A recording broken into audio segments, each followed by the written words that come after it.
নমস্কার। আমার ইউটিউব চ্যানেলের অনেক দিনকার পুরনো এবং একদম প্রথম দিককার গুণগ্রাহী বলুন এবং লড়াকু একজন কোশ্চেন করেছেন যে স্মল কজ কোর্টে অকুপেশন চার্জ পাওয়া যায় কিনা।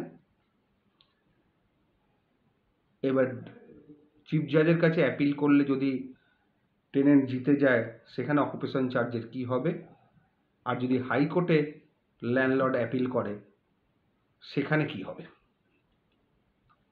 প্রথমেই বলে রাখি যে স্মল কজ কোর্টে যে মামলাটা সাধারণত এখন হয় উচ্ছেদের মামলা, প্রেমিসেস টেনেন্সি অ্যাক্টের মামলা। এখনো পর্যন্ত আমি দেখিনি প্রেমিসেস টেনেন্সি অ্যাক্টের মামলায় ট্রায়াল কোর্টে মানে স্মল কজ কোর্টে কোনো রকম অকুপেশন চার্জের অর্ডার হয়েছে। তার কারণ একটাই, কারণ স্মল কজ কোর্টে যে মামলাগুলো হচ্ছে টেনেন্সি অ্যাক্টের ওপরে সেখানে 2Gর মামলা হচ্ছে না, কিন্তু নর্মাল যে এভিকশন স্যুট সেকশন 6(4) নোটিশ দিয়ে যেগুলো হয়, 6 গ্রাউন্ডে যেগুলো লেখা আছে সেগুলো হচ্ছে। এবং সেখানে যেহেতু টেনেন্ট 7172 করে ভাড়া জমা দিচ্ছে, সেখানে কিন্তু অকুপেশন চার্জের কোশ্চেনটা আসছে না। ইন্টারিম অকুপেশন চার্জ, অবশ্যই ইন্টারিম অকুপেশন চার্জ, কারণ সেখানে মিন্স প্রফিটের অর্ডার হয়, কস্টের অর্ডার হয়, কিন্তু ইন্টারিম অকুপেশন চার্জের অর্ডার হয় না, কেউ করেও না। আমি কাউকে করতে দেখিনি, ইনফ্যাক্ট না করাটাই ভালো, কারণ অলরেডি সে টেনেন্ট রেন্টটা জমা দিচ্ছেন, সেই রেন্টটাই হয়ে যাবে ট্যান্টামাউন্ট টু অকুপেশন চার্জ। তিনি কোর্টে জমা দিচ্ছেন, যেটা কন্ট্রাকচুয়াল রেন্ট সেটাই কোর্টে জমা দিচ্ছেন যতক্ষণ না তার এগেনস্টে ডিক্রি অফ এভিকশন পাস হয়। আর অকুপেশন চার্জ হয় সাধারণত লিজের ক্ষেত্রে, ট্রান্সফার প্রপার্টি অ্যাক্টের ক্ষেত্রে, অথবা লিভেল লাইসেন্সের ক্ষেত্রে, অথবা ট্রেসপাসার্সের মামলায়। কারণ এই স্মল কজ কোর্টের মামলাগুলোতে দেখা যায় যে রেন্ট কন্ট্রাকচুয়াল, কিন্তু যেহেতু এখন এভিকশন ডিগ্রি পাস হয়নি সুতরাং ওই রেটেই দেয়া যাবে, ফার্দার কোনো রকম কোনো কিছু দরকার নেই। এবার ধরুন সেখানে টেনেন্ট হেরে গেলেন। টেনেন্ট যখন, কারণ স্মল কজ কোর্টে হারলে তার এগেনস্টে অ্যাপিলটা চিফ জাজ সিটি সিভিল কোর্টের কাছে হয়, সেখানে যদি টেনেন্ট হেরে যান, টেনেন্ট স্টে চাইলে অবশ্যই চিফ জাজ অকুপেশন চার্জ দেবেন, এবং সেটা from the date of decree এবং মার্কেট রেট, যেটা কোর্ট মনে করবে। শুধু আপনাকে যেটা করতে হবে, আপনার প্রপার্টির ডিটেলসটা, মার্কেট রেটটা কত হওয়া উচিত একটা কোয়ারি করে সাহেবের কাছে জমা দিন উইথ যখন ওরা স্টে অ্যাপ্লিকেশান করবেন তার অবজেকশানের সঙ্গে, আপনি ল্যান্ডলর্ড রেসপন্ডেন্ট, তারপর কোর্ট যেটা ডিসাইড করবে। কোর্ট এতটাই অকুপেশন চার্জ এখন দিচ্ছেন, অনেকে ভয়েতে স্টে অ্যাপ্লিকেশানই করেন না। স্টে অ্যাপ্লিকেশান না করলে কিন্তু অকুপেশন চার্জের ব্যাপার নেই, কিন্তু আপনি স্টেও পাবেন না। সেক্ষেত্রে প্লেন্টিফ বা ল্যান্ডলর্ড বা রেসপন্ডেন্ট এখানে তিনি কিন্তু লোয়ার কোর্টে এক্সিকিউশন ফাইল করে বেলিফ বা পুলিশ দিয়ে দখল করিয়ে নিতে পারেন। শুধুমাত্র mere pendency of the appeal does not tantamount to stay. তার মানে শুধু অ্যাপিলটা ফাইল করে দিলাম আর ভেবে নিলাম স্টে পেয়ে গেলাম, বা অ্যাপিলটা ফাইল করে আমরা বললাম যে অ্যাপিল ফাইল করেছি, এক্সিকিউশন প্রসেস কিন্তু অ্যাপিল দিয়ে আটকানো যায় না।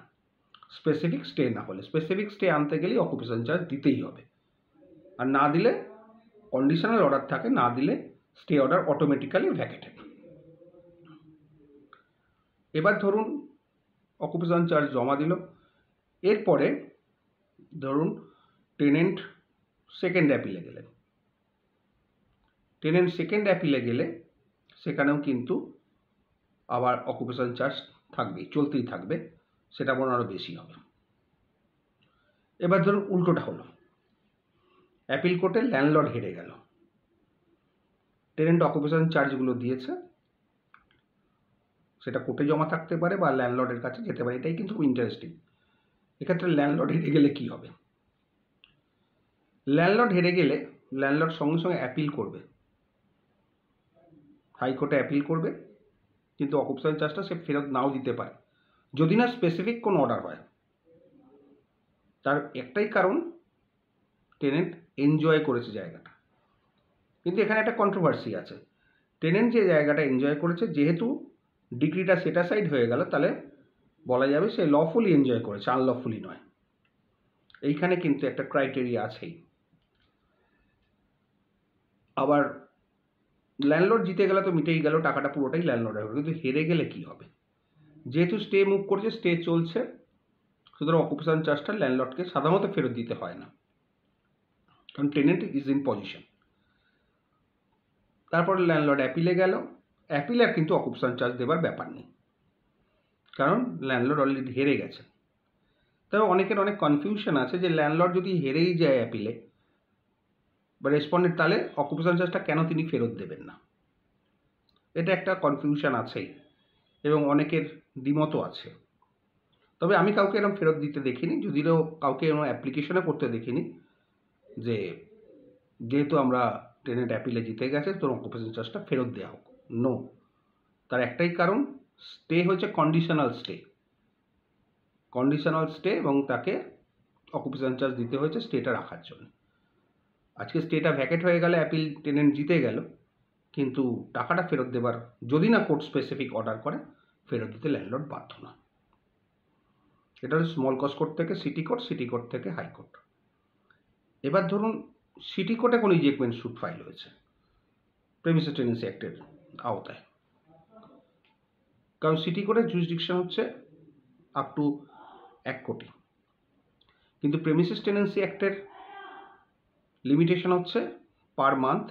কমার্শিয়ালের ক্ষেত্রে 10,000 আর রেসিডেন্সিয়ালের ক্ষেত্রে 7,000, মানে 1,20,000 টাকা যদি মামলা হয়, সেটা আবার স্মল কজ কোর্টে হবে, সেটা ডাইরেক্ট সিটি কোর্টে হবে উচ্ছেদের মামলা। বা 96,000 বা 7,000 টাকাও যদি হয়, 84,000 টাকা, সেটাও সিটি কোর্টে হবে, স্মল কজ কোর্টে হবে না।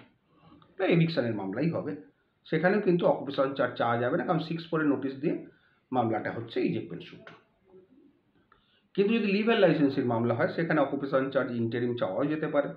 লেসির মামলা, এভিকশন অফ লিজের মামলাতেও চাওয়া যেতে পারে। তবে ইন্টারিম অকুপেশন চার্জটা অনেক দ্বিমত আছে, অনেকে বলছেন দেওয়া যাবে, অনেকে বলছে দেওয়া যাবে না। কিন্তু ফাইনাল অকুপেশন চার্জ যেটা অ্যাপিলে হয়, সেটা কিন্তু সব জায়গা থেকে জাজমেন্ট আছে আত্মারাম প্রপার্টিসের থেকে যে দেওয়া যাবে, এবং সেটা মার্কেট রেট অনুযায়ী from the date of decree. আশা করি বোঝাতে পারলাম। ভালো থাকবেন।